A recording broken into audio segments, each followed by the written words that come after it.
Jesus destroyed Dalot's career in that instant. I don't want to hear no Man United fan tell me about Dalot. The way Jesus chopped him, I felt it to my guts. When Dalot goes home, his wife ain't gonna cook him no food. Trust me, when Dalot goes home, his kids won't pay him any mind. They'll be so embarrassed. They don't want to be in the same room as him. I felt it for Dalot. Jesus ended his career. We're gonna be talking about this for months, for years. Dalot slipping, sliding. Jesus sent him to the shop without any money. Disgusting. And it's Arsenal. Arsenal, let's say, by far the greatest thing the world has ever seen. And it's Arsenal. What's up, guys? Welcome back to Rob's Arsenal recap. And today I'm feeling hot. I'm buzzing right now. I am literally buzzing right now. It's been a long time since we have smashed Man United, and it's not just the way we've done it, it's the expectation. The last time we beat Man United, most fans didn't have a realistic expectation. Most fans thought that we would lose. Most fans thought that it's gonna be one of them days when United get back into the game, when United, even though we control most of the match, United would get the win. But today, we see that it was an awesome match. Man United, they done their game plan. They came and played the game plan, but it was not enough. They weren't good enough for this Arsenal team. So, I'm having a nice and wonderful feeling right now in my heart. Yeah. It feels good to be an Arsenal fan. It feels very good to be a fan. Now, even though we've done such a brilliant job demolishing the Uniteds, demolishing the Devils, we've done such a good job. There's still some things that we need to work on. We've conceded to Rashford. Rashford is always popping up. He's always coming in and sneaking that goal in China. He's always that player. And I believe it's the way Ten Hag came to play. It's the way Ten Hag set up. Later in the next video, we're going to go to the match stats and the analysis, but we're going to see that Ten Hag came to defend. Ten Hag came to counter-attack, and each time he come to the Emirates, each time he come to face the mighty Arsenal, this is the way that we made him set up. We made him think defensively. He's playing like his team is set up no better than Nottingham Forest against us. His team is set up no better than Crystal Palace. That's our low block looking to counter. Even though I have to give it to him, that's what work against us. You can't come to us and play tiki-taka and beat us our own game. City is the only team in the league that can play that game and beat us. We saw that we even smashed Barcelona. City is the only team that can play tiki-taka with us and possibly beat us. But every other team, when you come to the Emirates, when you come to face the mighty Gunners, you have to play the low block. That's just it.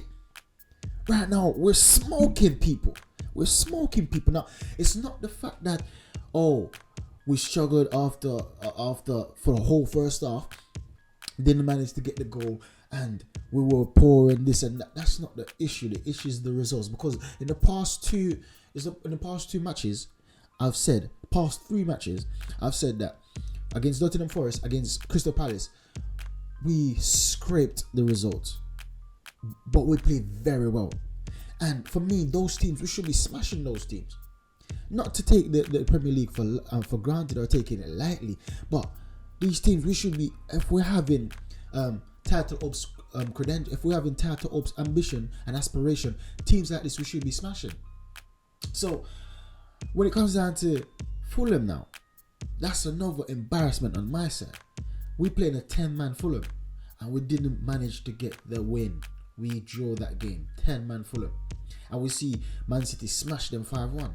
So this is what I'm saying. When it comes down to those teams, we should be doing. But when it comes down to Man United, these boys are babies. They are babies. They done the low block. They sat defensively, trying to catch us in the counter, playing bare long balls over the top. That's their game plan.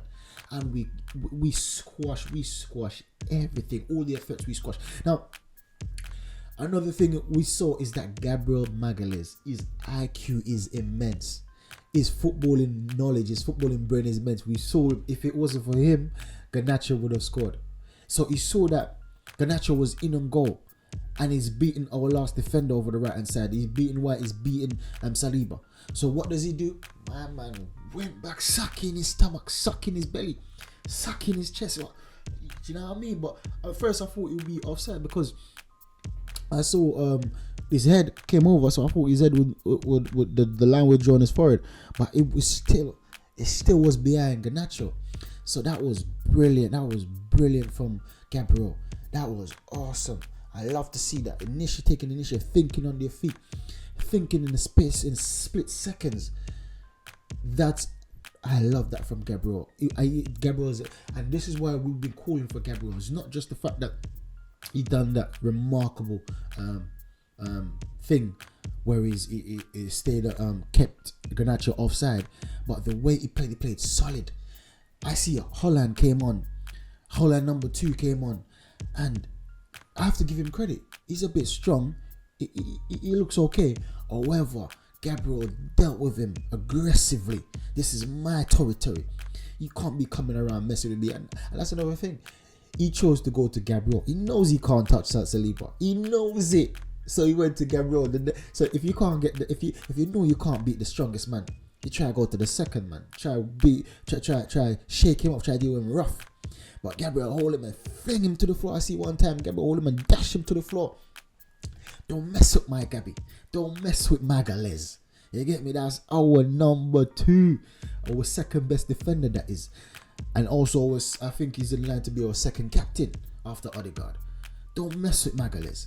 So, Magalhaes have a brilliant match. That's why everyone's been crying out to come back in the team. And this is once I started to change up the formation, going back to what we're good at, going back to what we've done last season. I know that we will see a different Arsenal.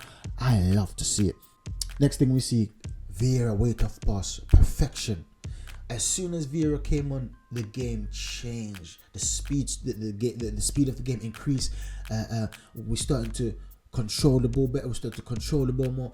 It was awesome to see from Vieira. Vieira, I believe that he's basically put in 2 brilliant performances, while Arteta have to reconsider his next team sheet, because I don't believe Arteta's bias or partial when it comes down to between Havertz and Vieira. I know Vieira is Arteta's guy. I believe he's Arteta's guy. So I don't believe that he's being partial when he's keeping Vieira on the team for Havertz. But I think he has it. I think he has his own reason why he's doing that. And for many reasons, I see why it's beneficial to play Havertz most of the time over Vieira. But Vieira's been on fire. He's been on fire. He's doing bits when he comes on. And he's always getting an assist. Always. And the last match he also won a penalty. So for me, he's putting himself in contention for the starting lineup in the next match.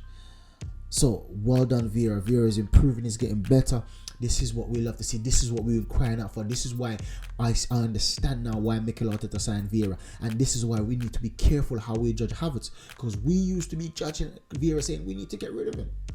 He's not good enough for a prestigious club. He's not good enough for our team. We need to get rid of him. We need to get someone more technical, not more technical, but more consistent being technical.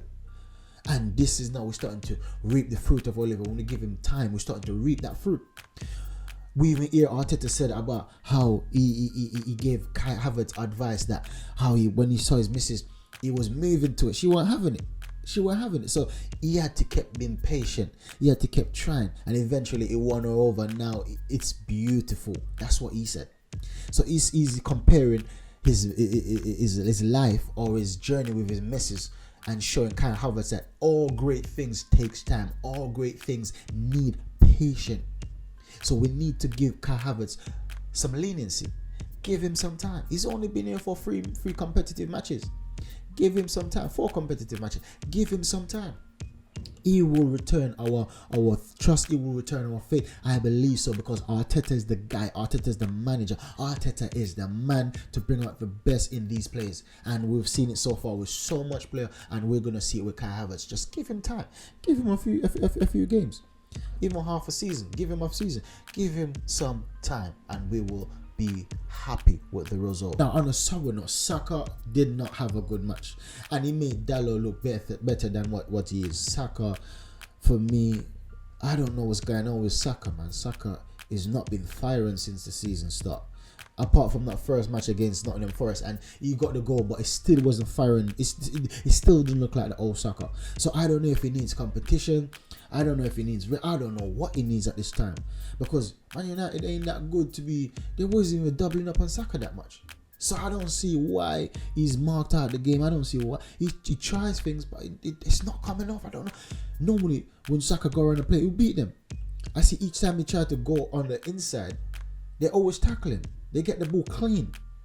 It's either he will draw a foul or we will beat that player. He will ride that challenge. But he did not ride the challenge and they didn't foul him. They tackled the ball. And that's not normally like Saka. Ben White had a poor match. So everyone on the right hand side, both Saka and Ben White, had a poor match. Saliba gave the ball away a few times. But still, Saliba was solid. It was a solid performance from Saliba and Gabriel. Zinchenko, this is why we missed him. When he's in the team, he controls, he dictates the play. Everyone around him. We sometimes see Zinchenko on the right hand side switching with Declan Rice. Now he's playing left inverted back, and we see him on the right hand side where Partey inverted from the right hand side most times. Right centre mid, we see Zinchenko. So he's everywhere. So this is when you have quality technical players in the team. They can switch and rotate position. This is what Arteta needs. This is why Arteta signed so much player that is fluent in so many different positions. They can interchange, they can chop, they can change different positions seamlessly. This is why I understand Arteta is trying to find players that play more than one position, that can cover for each other, that can rotate between each other. I love to see it. I love to see it. Even though his defensive display wasn't the best, but well done, Zinchenko. Now, Arteta, I have to give this man credit. I have to give him credit. Everyone knows I love Arteta. Right now, he's my screensaver on my phone. He's my WhatsApp photo on my phone. We're lifting the FA Cup trophy, then this season lifting the Community Shield trophy. That's my manager. And I've been critical of him when he comes down to team selection. And I believe that Partey being injured could possibly be a blessing in disguise. Hear me out. I don't know if Partey was fit, if he would have tried to tinker with the team again. I don't believe he would, but we don't know this man's mind. He just thinks creative, he thinks different. Sometimes it will not work, but 90% of the time it will work. Now, I can't keep on slapping him across the face because that 10% of the time it fails. Even though I will still say my disappointment, but I won't dwell on the negatives, because I can, as long as I can see what he's trying to do. And with that guy, with my manager, I can always see where he's coming from, because you have to have that footballing brain. You have to have that insight, that foresight to see what he's actually trying to do. And so this is why I love this guy. So previously his substitution was poor in the previous season, but this season his substitution were bad. We see Vieira came on the last match right on time, changing the match. Same thing with this match. Vieira came on the right time. Jesus came on the right time. All the substitution, Tommy also came on to show up the defense at the right time. All these substitutions were bang. They were bang on point, and I have to give Arteta credit for that. Another thing I saw is with Saka and Martinelli. I started noticing. I don't know if it was the ending of last season or the first or in pre-season they started doing this, but I noticed this from the first time they done it. I noticed this. First it was Saka. Martinelli never done this. First it was Saka starting to drop his socks. Saka normally play with a high socks, cutting out the back of the calf for the blood pressure, for the pressure not to be that's what I understand it to be, for to basically alleviate the pressure from the socks, because those socks are tight. So it cuts out the back of the calf to basically allow the pressure to spread evenly, or basically contain the amount of pressure that's being put on his legs by the socks. But he always starts the match like that. But since recently, in like the second half, close between the last 25 to 20 minutes, he's always dropping his socks, going low.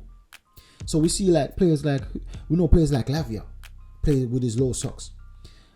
Raul Jimenez, these players normally play with the low socks, and now I see Saka dropping it. and he drops it each time. I notice him, he's always dropping it around the same time. And when he drops it, he's always popping up on the left. What's this for? When I started to watch, so after he drops the socks, I'm just my eyes, all my energy is on Saka right now, trying to understand what because I know it's not just, so, sometimes players do some things and it's superstition, like, oh, if I drop my socks, I might be able to get a goal, I might be able to get an assist. I don't believe so. I believe it's like it's a signal to his teammate that, listen, this is the signal now. Dropping my socks, just know that this is my gameplay is going to be different now. That's my understanding, because each time he drops his socks, he's always popping out the left, he's popping up in the middle. This is where he was when the ball got crossed in and he almost topped it. He topped it straight at Onana. He was in the middle, and if you realize, his socks were low. Normally he would have been on the right. It wouldn't be in the middle. So he's playing. He's like he's going a free roam. He's doing a free roam now when his socks is low, and his teammates know that. That's the signal. And now I see Martin. This is the first time I believe I see Martinelli done it. Normally it's Saka. Martinelli dropped his socks, and as soon as he drops his socks, you see Martinelli in the middle. You see him in the middle, and I'm thinking, this, whenever they drop, it's a signal to their team that my play is changed up now. Be cognizant of that. Be mindful of that. My play, I'm changing up my gameplay now. So I love that. When I saw that, I'm like, yeah. When I saw that, I'm like, yeah, they're gelling as a team. I love to see it. And Jesus coming on, destroying Dalot. Jesus sent Dalot to the shop, and Dalot forgot the money.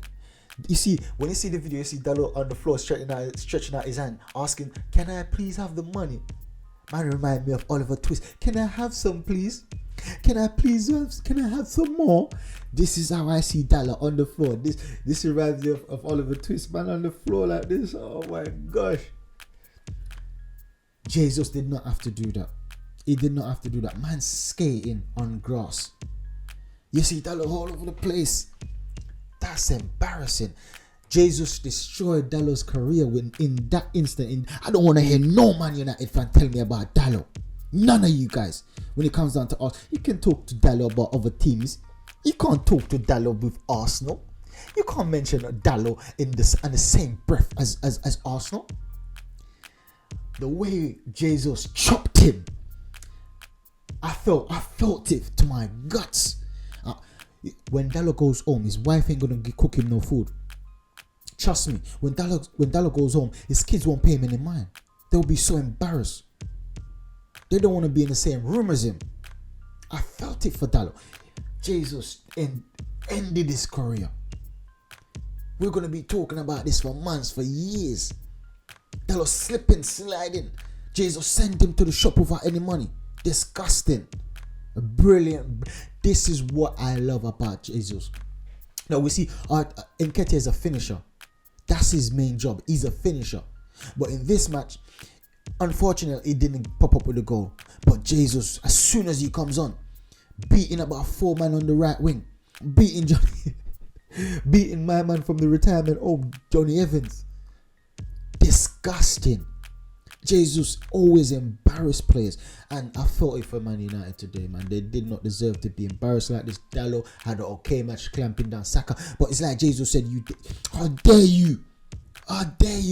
Come here. That's for Saka. That's for Martinelli. Even though Martinelli was getting some good joys down the ring against Wan-Bissaka, but Jesus wasn't having none of it. This is for Odegaard. How dare you try to mark my play at the game? Are you mad? Jesus took that personal. He took it personal. He ripped him apart. Trust me, Dalot will be having nightmares tonight. Nightmare for the next week, for the next month. Dalot will be seeing Jesus in his dreams. Nightmares. That's how disgusting it was. So I'm happy Jesus is back. This is what we're missing from Jesus. And when Jesus played, I believe that it's Martinelli. We saw Martinelli in a post-match interview. He said that Jesus is one of the best players in the world in his position. And I agree. It's just that he needs to improve his finishing. But without his finishing, he's so technical. He's so skillful. He's got such a great ability to dribble. Brilliant player. Brilliant dribbler. So when Jesus plays, I believe that I believe that Martinelli thrives. Saka thrives because Jesus pulled a lot of player to him, a lot of play, and he leaves space for Martinelli. He leaves space for Saka, and Jesus can go around 4 or 5 players and then pass it off to Martinelli, pass it off to Saka. So it creates space for these two on the wing. So this is why I believe that they love to play with Martinelli. As soon as Martinelli comes on, and Vieira, the match turn on its head. United weren't as confident as they was before, and that's all thanks to these two guys.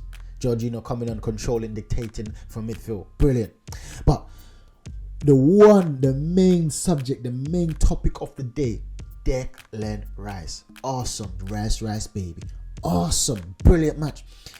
Rice, for me, opposing fans criticizing Declan Rice, saying 105 million. Too expensive, it's not worth it. But when you compare it with Caicedo, when you compare it with Lavia, it's well spent. 105, it's cheap. Declan Rice is well worth it for me. He's worth all that money. And for me, as what I said, it's dirt cheap when you compare it to Lavia, when you compare it to Enzo, when you compare it to Caicedo. These guys can't even make a team.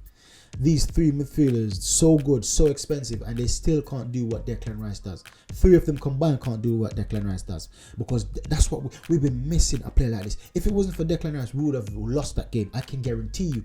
Declan Rice controlled the attacking when we're attacking. He's the one that feeds from midfield, collect from the fence, collect from the keeper, feeds it into the attacking position. If it wasn't for Declan Rice, we would have conceded, because he's that solid player in midfield that's basically giving Saliba and Gabriel confidence to play the game, because he's performing like a giant before them. Balls in the air, winning. Balls on the ground, winning. Lots of time I see making some last ditch challenge. Normally we wouldn't have that, and this is the thing. Thomas Partey is injured once again against when we're playing against United. This is why they won the last match. They won the season against us. I think it was when we went away. That's why they won, and they're having a big chest, because we didn't have a midfield. We did not have a midfield. And we see now, Thomas Partey get injured, we've got Declan Rice. No problem. The main man steps up and won us the game. Nice, brilliant goal. So that's my post-match analysis of this match. Just raw reaction. Tune in for later videos. We're going to get into the analysis. We're going to get into all the stats. We're going to do some deep dive in individual players, and you're going to love it. You're going to enjoy it. Trust me. Odegaard and Declan Rice had a brilliant match, and we're just going to go deeper into those 2 players. So catch you in the next video, guys. Make sure you like, subscribe, and share, and I hope you're having a blessed and productive day. Stay blessed.